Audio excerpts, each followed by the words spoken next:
Hey everyone, Big D here, Dave Walenga, drummer for the Sixth Generation. Welcome Artist House and all of the people that are watching today. Welcome to my home. You're in my drum studio and you're not going to see a lot of it today because it's kind of messy, but it's kind of how I roll, I guess you'd say. But we're going to have a good time. We're going to talk a little bit about the Sixth Generation. We're going to talk a little bit about myself. I'm going to play two of our original tracks, so I think you'll really enjoy it. But I got started in music back probably when I was 13, so let's go back to 1963. And I actually wanted to be a drummer first off. I knew immediately I wanted to be a drummer, always wanted to be a drummer. I can remember my grandparents sitting on their floor playing with spoons and pans and beating on them. But when it came time to actually start music, and I was fortunate this way, the gentleman that came to sell musical instruments to my parents' house did not sell drums. So he said I could play clarinet, I could play saxophone, or I could play trumpet or cornet, because that's what he sold. So I chose cornet, and boy am I glad I did, because that opened up a whole new vista for me and gave me a great foundation musically. So I started with that, then I moved to what's called a baritone, which is a counter melody instrument, and that's where I met the General Paul Davies. So we were probably, I'm guessing 13, 14. We'd ride our bikes to each other's house, we'd go fishing by the river. It was really a lot of fun back in those days, and so General and I have been friends for forever, just forever. And so musically we started out in the junior high school band, orchestra, marching band. Then from there we went on to the high school band. But he played tuba and I played baritone. And like I say, they were the harmonies to the lead players in the marching band. And I really believe, in general, and I've talked about this, that that's what really helped develop our ears for harmony and for vocals later on. Little did we know at that time. So it was about that same time, 1964, where I still knew I wanted to be a drummer. And then when I saw the Beatles on the Ed Sullivan Show, and I saw Ringo, and by the way, Ringo's picture's right there, I said, boy, that's what I want to do. Not only do I want to play drums, but I want to play drums in a band. So being in the day, we didn't have, can you imagine, no computers, no internet, no iPhones, no YouTube. It was grab a record, listen to what they were playing, figure it out from that point. So my mom and dad were great in a way. They had, I guess, maybe more of a vision than I had. They bought me a little set of drums, started out with just a snare drum and a hi-hat. No bass drum or anything, and that's what I started out with. Developed there to borrowing sets from guys and trying to learn again, what do I do? How do I do it? Dick Clark, Ed Sullivan. You had to watch TV to see what drummers were doing. So you'd see guys like Gene Krupa, and his name slipped me. I'll come up with it later on. But you watch the old drummers, the big band drummers. You're sitting there going, well, that's not the kind of music I play, but I see how they hold their sticks and I see how they play. See how the drums are set up. I had no idea how to set a drum set up. So in 64, 65, I started to get together with three other gentlemen, and we started a band called the Vampires. Eventually General came over, or Paul Davies came over to be our bass player. So Paul and I started playing music together probably in 65. That's what we think. Before that in the marching band, and the high school band, and the junior high school band, but making rock and roll music together probably in 1965. Started with the Vampires, and then in 1966 we, for some reason, I don't remember why, because we're still friends with the guys in the Vampires, but we went over to Buchanan. We wanted to start another band. We went to Buchanan. We ran into John Dale Hoover, our lead guitar player forever, and John then became the third member. I'm not sure the progression from there, but I think it was Fred Bachman next, our lead singer, JJ, and then to round out the six of us to begin with was Dale Chatterton. And isn't it tough getting old? Alan Hadsel on piano. So we started the sixth generation in July. The name actually came in July of '66. Although we were playing before that, we were under the Boys Next Door, we were under the Outcasts, we were under several names. Matter of fact, won or placed in some Battle of the Bands prior to the actual name sticking. So the sixth generation, we were sitting around a table and we said, how can we call our name? What should we call ourselves? And we said, well, there's six of us and we're playing our generation's music. Sixth generation. So for all of you who have wondered for the years why there are five of us and we were called the sixth generation, that's it. At the time we named the band, there were six of us.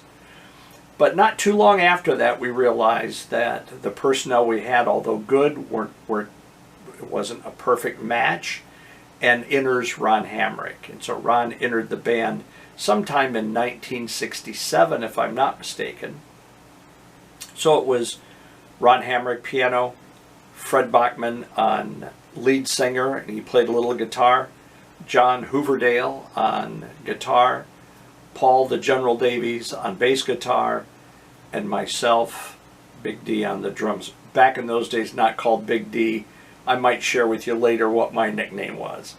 So we progressed then to become a band, practiced really hard, started getting some great gigs. And it wasn't really until we reformed and had the reunion that we realized what an impact we had made musically to the people that were around us. We thought it just the opposite. We thought they were impacting us by allowing us to play music for them. And it was such a great experience. So shortly after we got started, we became the house band for a club. Boy, it was a loose term. It was a concrete block building up in Dowagiac, Michigan at 5 Mile Corners. And it was right next to Lutz's Drive-In and the outdoor movie theater, the 5 Mile Movie Theater. And it was called the Skyliner. Became the house band for the Skyliner. Marie became our manager who owned it. And what a great time we had there. What a learning experience. Because we got to play once or twice a week, week in and week out, all through the summer and some through the winter. And you really get to be good at what you're doing. Get good in setting things up, knowing where to stand, knowing how to present yourself to the audience. You wanted the audience dancing and having a party. It was a fun time. And so that's where we learned how to do that. So it was the five of us.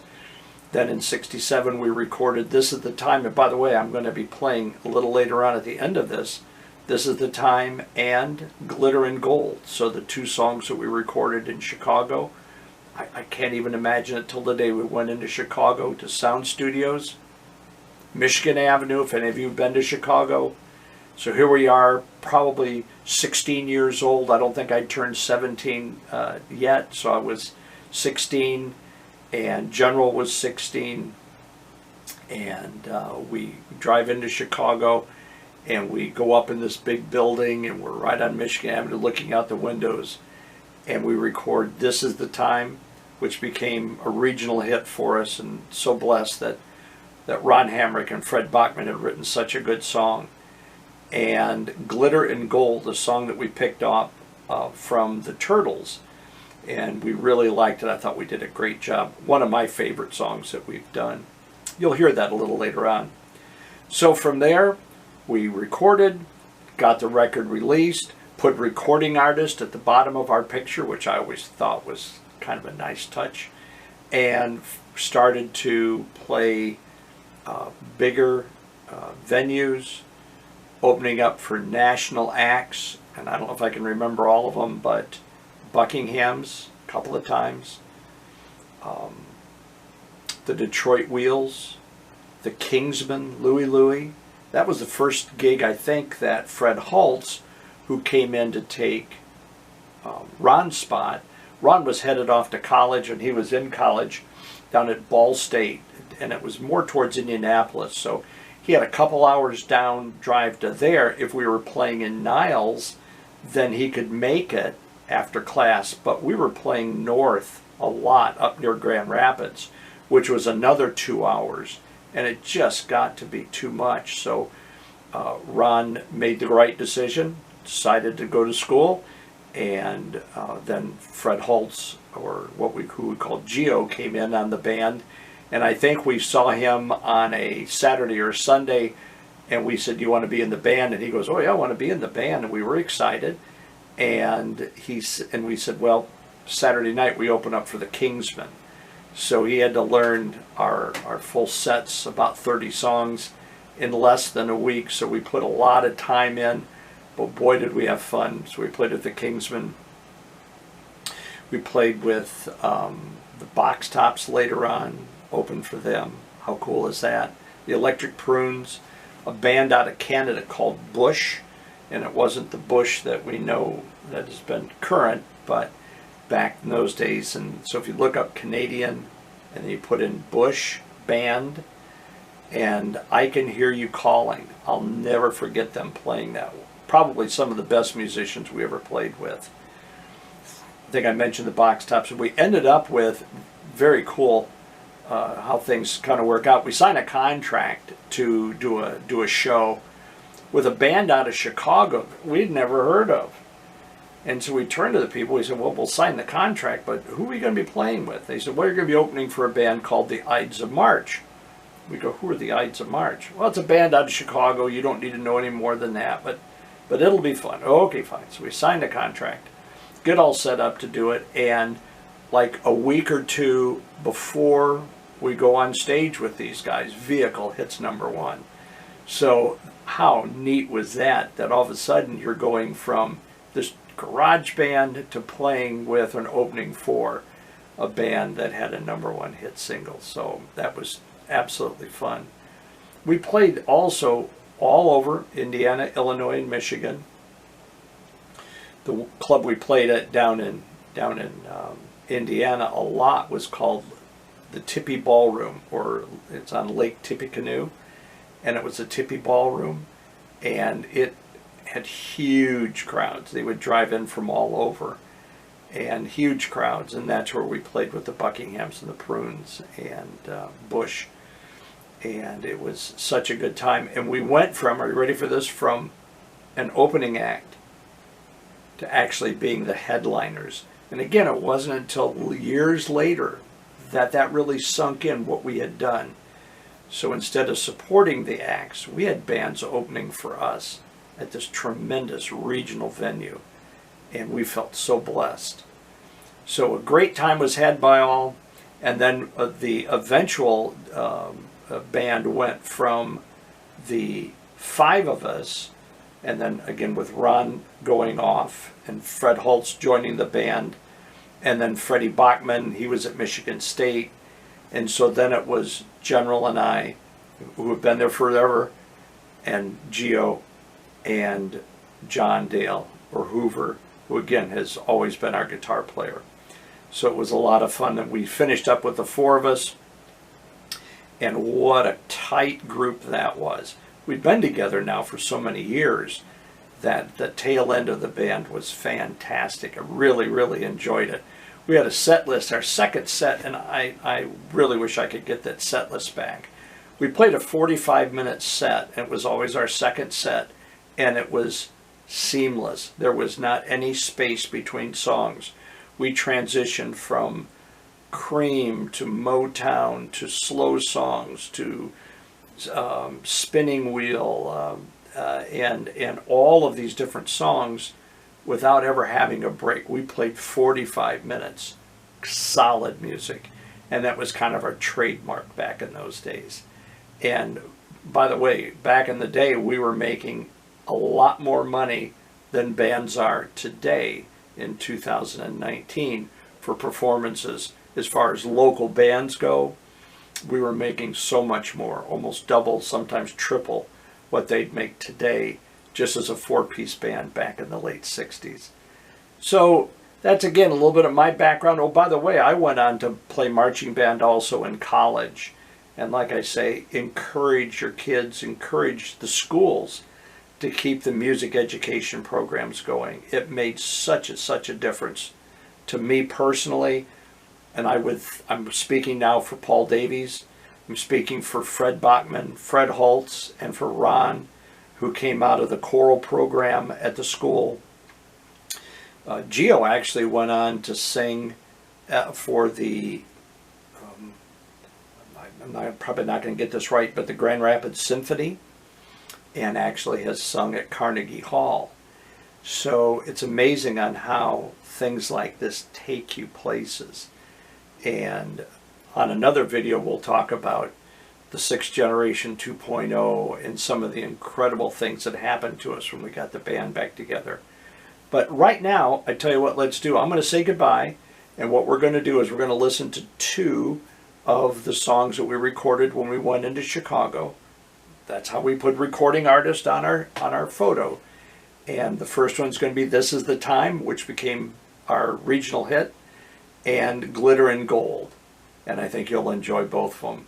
And in there will be some posters and some old photos, and I think you'll really enjoy it. So thank you very much. Have a great day, and thank you for having me in your home.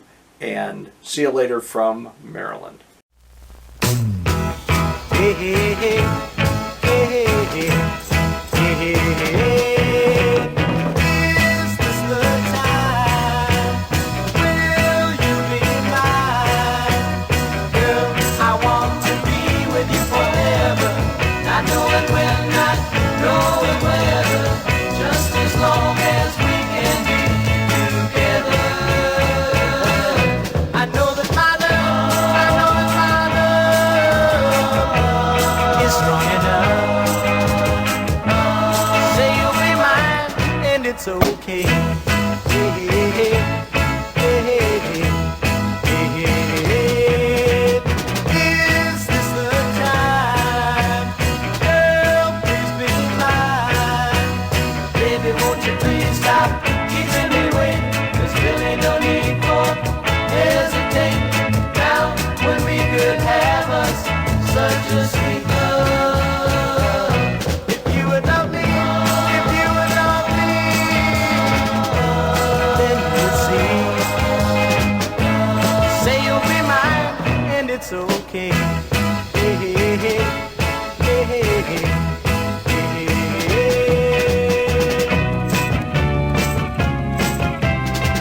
Please don't ever say goodbye. Never hurt me or make me cry. If you would just try, I know